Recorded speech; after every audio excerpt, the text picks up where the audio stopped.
the camera that I use Um, for the Oscars is very heavy.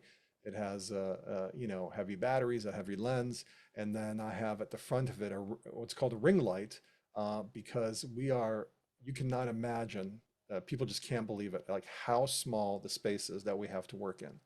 And so and a lot of my other cameramen there, they'll just set it up on a tripod and they just look straight ahead the whole time at the host, and whatever star comes in just stands right there.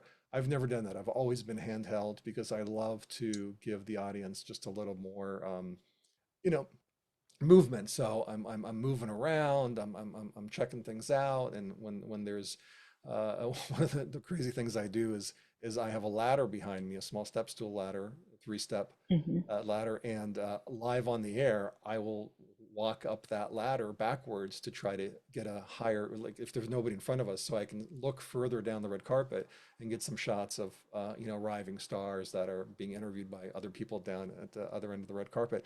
And so that's yeah, that's something that people really don't see. How tight that space is. So Oh my um, God.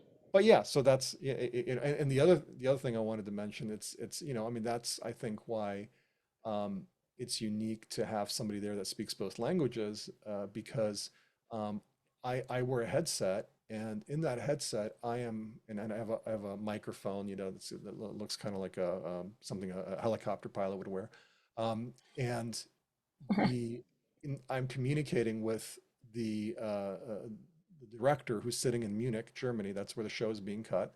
So he's giving me cues on when advertisements coming up or whatnot. And then I have a on-set producer sitting behind me who's talking to me about what might or might not be happening. Then we have a a group sitting in what we call it the container.